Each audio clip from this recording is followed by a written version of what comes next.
Hi, ഇന്നത്തെ ഒരു shopping വ്ളോഗാണ്. വേറെ ഒന്നുമില്ല, കുറച്ച് പച്ചക്കറി, ഫ്രൂട്ട്സ് അങ്ങനെ എന്തെങ്കിലുമൊക്കെ വാങ്ങണമെന്ന് കരുതിയിട്ടാണ്.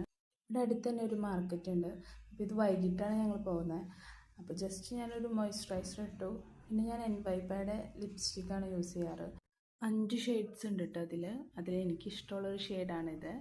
പിന്നെ ഒരു പൊട്ടി തൊട്ടു സെറ്റായി ഞങ്ങൾ ഇറങ്ങാണ്. ബൈക്കിലാണ് പോകുന്നത്. തൊട്ടടുത്ത് തന്നെയാണ്, ഒരു 1-1.5 കിലോമീറ്റർ ഉണ്ടാവുള്ളൂ.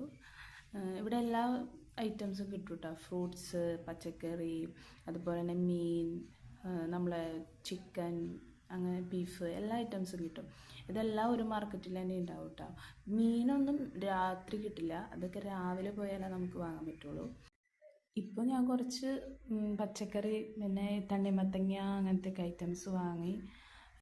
പിന്നെ പെരുന്നാളൊക്കെ ആയതുകൊണ്ട്, മുസ്ലിംസിൻ്റെ പെരുന്നാളൊക്കെ ആയതുകൊണ്ട് നല്ല തിരക്കുണ്ട് കേട്ടോ മാർക്കറ്റിൽ. ഇവിടെ ഡെക്കറേഷനൊക്കെ ചെയ്തിട്ടുണ്ട് പോകുന്ന വഴിയിൽ. പിന്നെ അധികമൊന്നും വീഡിയോ എടുക്കാൻ പറ്റില്ല, ചെക്കൻ ഭയങ്കര വാശിയായിരുന്നു.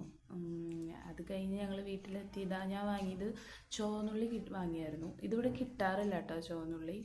ഇന്നിപ്പോൾ കണ്ടപ്പോൾ അങ്ങനെ വാങ്ങി. പിന്നെ ജ്യൂസ് അടിക്കാൻ ഈ മുസമ്പി വാങ്ങി. പിന്നെ മാങ്ങ വാങ്ങിയായിരുന്നു. അത് ഞാൻ ഇൻസ്റ്റാഗ്രാമിൽ ക്യാരറ്റും മാങ്ങയും കൂടി ഈ ജസ്റ്റ് മസാലകളൊന്നും ഇടാണ്ട് നമ്മൾ അച്ചാറിടില്ലേ, അത് ഒന്ന് ട്രൈ ചെയ്ത് നോക്കാമെന്ന് കരുതിയിട്ട് ക്യാരറ്റും മാങ്ങയും വാങ്ങിയിട്ടുണ്ട് കേട്ടോ. പിന്നെ ഇച്ചിരി ബീൻസ് വാങ്ങിയായിരുന്നു.